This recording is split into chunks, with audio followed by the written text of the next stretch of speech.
치아 교정을 하니까 인매가 변해서 가만히 있으면 삐져 보이고 불만 있어 보이고 웃으면 썩소하는 것처럼 보인다 해주셨는데, 지금 웃는 모습 보면은 교정기 때문에 아직 환히 편안하게 못 웃는 것 같아요. 그래서 교정기 떼고 나서 이런 것들은 좀 보는 게 나을 것 같다라는 생각이 일단 들고요. 지금 이 모습이 그렇게 또 뭐 썩소하는 것처럼 보이지는 않거든요. 근데 눈이 지금 조금은 뭐랄까 좀 매섭달까? 약간 그런 느낌이 있어요. 이게 쌍꺼풀 예전에 찝으셨는지 어쨌는지 모르겠는데, 이쪽은 쌍꺼풀 라인이 제대로 가는데 지금 오른쪽 눈이 쌍꺼풀이 좀 풀리거든요. 그래서 이런 눈이 상당히 매서운 느낌을 좀 줘요. 그래서 쌍꺼풀 라인이 조금 또렷하게 잡혔으면 좋겠다, 이런 생각이 제일 먼저 들고요. 그 다음에 웃으면 팔자주름, 매기주름, 마리오넷주름 뭐 다 생긴다고 하셨는데, 살이 조금 볼살이 많죠. 근데 볼살이 많은 것도 있지만 턱이 상당히 짧아요. 지금 여기 보면 얼굴 좌우 폭에 비해서 이 상하폭 중에 이 턱 끝 폭이 되게 좁아요. 그래서 더 납작한 느낌이 들거든요. 그래서 얼굴 뼈가 작으니까 살이 늘어져서 팔자주름하고 여기 입가주름 이런 데들이 보이는 것 같아요.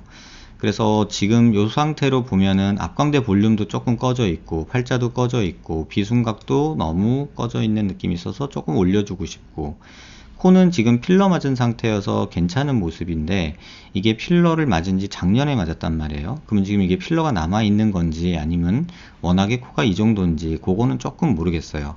근데 만약에 이게 지금 코라면 코는 크게 손대지 말고 필러가 없다면 앞광대 조금 넣고 팔자, 귀족, 노블캣 해주는 건 괜찮을 것 같아요. 근데 광대가 따라가야 돼요.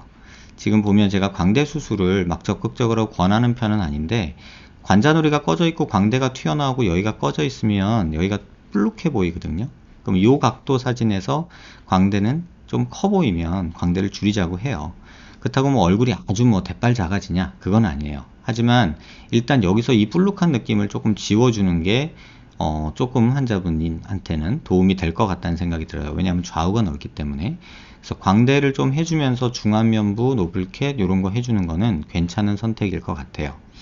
그 다음에 딱 봤을 때는 이 사각턱 얘기를 안 하셔서 저는 조금 의아했거든요. 지금 이렇게 뼈 사진으로 보면요, 살하고 보면 일반적인 얘기를 먼저 해드릴게요. 보통 여자 기준으로 대한민국, 그래서 이렇게 보면 이 각도 길이를 귓볼에서 턱까지의 거리, 귀밑가까지의 거리를 재요. 그래서 재보면 지금 한 30mm 되거든요. 그럼 굉장히 큰 사각턱이에요. 보통 여자들 조금 갸름하다 하는 사람들이 한 15mm에서 좀 얼굴이 넓다 하는 사람이 한 15mm 정도가 적절하거든요. 좀 얼굴이 작다 그러면 한 10mm까지도 가요. 근데 한 15mm, 14mm 한 요 정도까지는 좀 줄여주는 게 좋지 않겠나. 그 얘기는 뭐냐면 여기서 턱뼈를 이렇게 잘라주는 게 좀 도움이 되지 않겠나, 이런 생각이 들어요. 이런 식으로. 근데 지금 턱이 짧단 말이에요. 그래서 여기는 자르는 게 아니라 살짝 이렇게 길이를 만들어 주고 싶은 거예요. 그러면 이게 정상 각도가 나와요. 제가 왜 이 말씀을 드리냐면, 각도를 한번 제가 재볼 건데요. 지금 환자분 상태에서 우리가 턱을 안 잘랐다고 가정을 하면 이 각도를 재면은 지금 제가 자른 각도에서는 이런 각도가 나와요. 한 121도, 120, 여기다 재면 120 한 5도 정도 나오죠. 그쵸? 아까 말한 대로 이게 125도 정도가 되는 게 갸름한 턱이거든요. 일반적으로 대한민국 사람은 116도에서 118도 정도 나와요. 근데 지금 환자분 이 자르기 전 상황을 보면은 이 각도를 한번 보세요. 이 각도를 이렇게 내려보면 지금 118도 정도로 그냥 한국 사람, 전형적인 한국 사람 턱 각도가 나와요. 이렇게 재면 116도, 8도. 근데 아까 말한 대로 한 요 정도 잘라주면 한 125도 정도까지 만들 수가 있어요. 그 상태에서 턱이 지금 짧으니까 조금 더 길어지면 돼요. 그래서 다시 한번 잘라보면 여기를 이렇게 자르고, 그 다음에 턱 길이를 여기서 이렇게 좀 만들어주면, 약간 전진하면서 길이를 좀 만들어주면 훨씬 갸름해지지 않겠냐. 그러면 이런 볼살 들어지는 거나 이런 것들도 조금 더 덜 보일 수도 있다는 뜻이에요. 그게 훨씬 더 갸름하고 얼굴형에는 좋을 것 같아요. 그래서 광대 수술하고 턱 수술 이런 거를 먼저 고민하시는 게 적절할 것 같아요.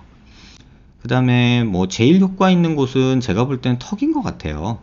그 다음이 뭐 광대나 앞광대, 노블캣 이런 거고요. 턱이 아마도 제일 드라마틱하지 않을까? 여기만 없어져도 사선에서 보는 느낌이 되게 많이 달라질 것 같거든요. 그래서 턱, 광대, 앞광대, 뭐 노블캣 뭐 이렇게 순서를 잡을게요. 턱이 1번일 것 같고요. 그 다음에 앞광대, 노블캣은 3번, 그 다음에 광대가 2번이 될 거예요. 근데 2번, 3번은 같이 해도 돼요. 절개 부위가 같은 부위이기 때문에 웬만하면 같이 하라고, 한 번 고생하라고 얘기하고 싶고요. 턱은 뭐 따로 생각해도 되고요. 그 다음에 턱은 자르는 것만 아니라 앞으로 길이를 좀 만들어 주는 게 조금 필요하겠다. 근데 또 환자에 따라서는 이 짧은 턱을 좋아하시는 분들도 있어요. 그리고 지금 이 턱 끝에도 필러가 들어있는지 안 들어있는지 확인을 좀 해야 되거든요.